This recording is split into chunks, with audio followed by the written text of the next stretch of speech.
Forte abraço pra você, boa noite, um abraço pra todo mundo ligado aqui nesse Bola Rolando. E o Santa segue na sua saga pra diminuição quase que completa do custo mensal com o futebol profissional.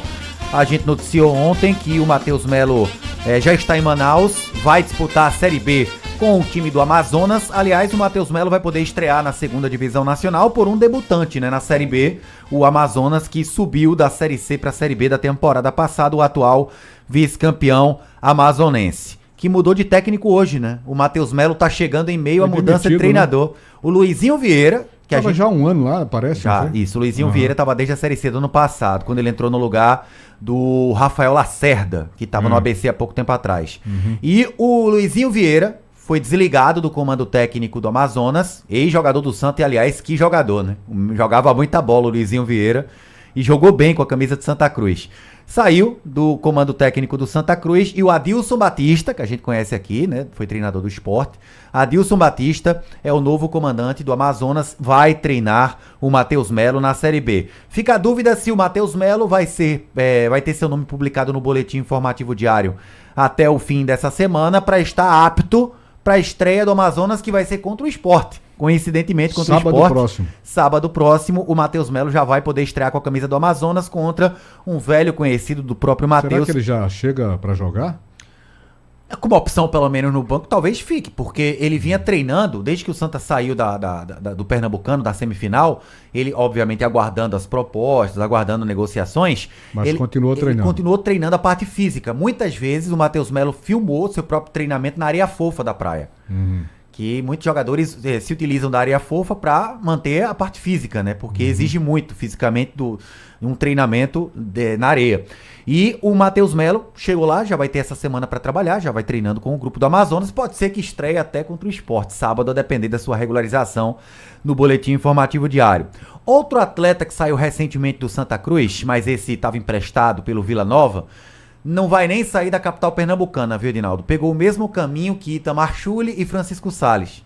O João Pedro, meia, saiu do Santa e vai reforçar o Retrô. Que chegou disputa, a ameaçar o Matheus em algumas partidas. Perfeito, bem lembrado. Chegou a ter a vaga do Matheus Melo em campo, né? O Matheus ficou no banco. Exatamente. Pouco tempo depois da lesão que o Matheus Melo teve na clavícula, na luxação clavicular. Ele entrou e deu conta do recado ali, né? Dentro do que ele sabia fazer, ele fez bem. No clássico da ida, inclusive, contra o Sport, no 1-1, com o gol do Lucas Siqueira, o gol do Filipinho, o titular foi o João Pedro.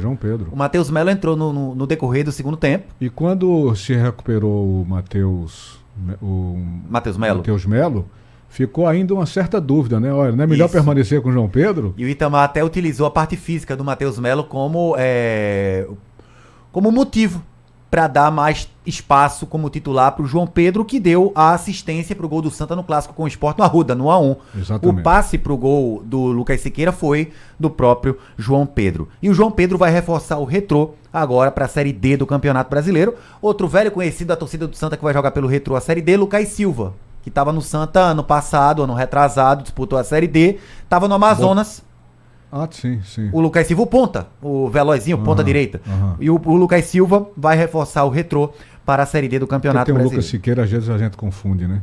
Isso. O Lucas Siqueira é o que estava no Botafogo da Paraíba. Tá no Botafogo, foi inclusive foi utilizado na final do Campeonato Paraibano, foi titular no jogo contra o CRB, que a gente esteve, inclusive, estivemos juntos na transmissão, no jogo entre CRB e Botafogo na Copa do Nordeste. O Lucas Siqueira não.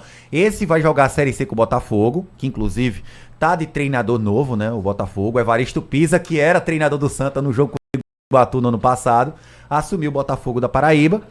E o Lucas Siqueira, terminada a Série C, independentemente de onde o Botafogo jogue, o Lucas Siqueira, terminando a Série C, vai passar um mês de férias e depois se apresenta ao Santa Cruz, seja em outubro, seja em novembro, no meio da pré-temporada coral.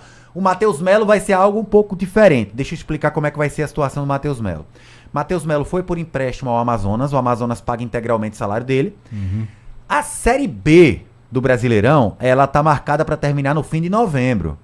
Acabando a Série B, acaba o contrato de empréstimo dele com o Amazonas. Se o Matheus Melo não for negociado em definitivo, ele vai terminar a Série B no fim de novembro com o Amazonas, tira um mês de férias, volta no fim de dezembro para começar os trabalhos dele, em meio à pré-temporada do Santa aqui. Quando ele voltar ao Santa Cruz, a pré-temporada já vai estar em um mês de atividade. Então vai ter esse pequeno peso a mais se o Matheus Melo... Ele vai estar em atividade, né? Vai estar em atividade, mas vai ter que passar um mês, né? Sem jogar, sem treinar, né, na verdade, por conta das férias, do período de férias pós-Série B do Campeonato Brasileiro. Aí, enquanto isso, enquanto esses atletas vão saindo e o Santa vai emprestando alguns jogadores, ainda restam outros, aí vai diminuindo, vai enxugando o custo mensal que o Santa tem com o futebol profissional. Aí resta aí o Henrique Lordeiro, o Gilvão, o Pedro Bortoluso. E existe a opção de emprestar esses atletas e existe a opção de rescisões amigáveis. Cada um ir para o seu lado e, por exemplo, o Santa acertar um valor X com esses atletas e esses atletas ficam livres no mercado. Então, tem essa opção. Tem a opção também de empréstimo. Mas eu tenho aqui, Edinaldo, já vamos colocar assim como uma espinha dorsal que o Santa Cruz tem para o início da pré-temporada. Em novembro de 2024. Ítalo Melo, Juan, Lucas Siqueira, que deve alcançar o início da pré-temporada. O Lucas Bessa, em outubro, deve estar voltando a treinar normalmente, para em novembro estar apto para a pré-temporada. O Carlos Henrique, o Felipe Cardoso, o Matheus Melo, o Bortoluso tem contrato, quer queira ou não, se acertar a renovação contratual, é peça disponível para, acredito eu, Itamar Schulli, para o início da temporada. E falando em Itamar, antes da gente chamar o nosso convidado, o Itamar Schulli chegou a dar uma entrevista para o Portal Globo, falando o seguinte, que a gente até debateu rapidamente isso, mas a gente estava mais corrido no dia. Ele falou, olha, futebol é dinâmico. Se o Santa Cruz tivesse jogado a Série D, subido com o treinador, eu acho muito difícil que o Santa iria mandar embora esse treinador e contasse com o meu pré-contrato assinado para voltar a comandar o Santa numa Série C. É evidente. Ele falou... Eu tenho colocado isso há muito tempo. Olha, essa história aí pode mudar, porque o futebol é muito dinâmico mesmo, né? E ele coloca bem. Agora... Enfim, é uma possibilidade que pode acontecer, mas é aquela história, se Itamar vai bem no time do Retrô, consegue botar esse time para a Série B, para a Série C, você imagina a repercussão que vai ter o trabalho dele. Claro. Não só para continuar no Retrô, como as procuras que vão acontecer em torno do nome dele. Porque O simples fato de ele ter feito esse trabalho de Santa Cruz conseguir um calendário para o próximo ano, já o colocou de novo em evidência, né, com certa notoriedade. Imagina ele colocando o Retrô na Série C. Então o futebol muda muitas coisas. Muda muito. E fora, não só o resultado esportivo do Itamar em conseguir a 4ª colocação no Campeonato Pernambucano, para a tradição histórica, camisa do Santa Cruz, isso é pouco? Mas para a dificuldade que teve o Itamar, junto com a diretoria de futebol, para montar, depois da aclamação do Bruno Rodrigues, um elenco, e esse elenco conseguiu o objetivo inicial e principal. Em tempo recorde, né? Em tempo recorde. Pois é. Isso foi chegando e aprontando o time. Então ele já sai por cima desse trabalho do Santa Cruz, e se ele consegue o acesso com o Retrô, aí é que ele sai por cima de vez mesmo, né? Fica até difícil para o Retrô não fazer uma proposta de continuidade pro Itamar, agora, por exemplo. Eu vi você aí com a sua perspicácia, já em pleno mês de abril, falando numa espinha dorsal do Santa. Coisas de Igor Moura, viu, torcedor? Uma espinha dorsal do Santa para 2025. O que fica passando pela minha cabeça é o seguinte... Mas é que espinha dorsal foi o termo utilizado na coletiva da diretoria. Que eles falaram, olha, a gente chegou no Santa, a gente não tinha jogador nenhum, profissionalmente falando, elenco profissional. Agora, mas o que eu fico pensando é o seguinte, o Santa Cruz, ao mesmo tempo que está passando por esse vexame, de ficar esses meses todos parado, ele está tendo uma chance memorável, fantástica, de se voltar para a base. Porque a base, nesse momento do Santa Cruz, seria a grande prioridade.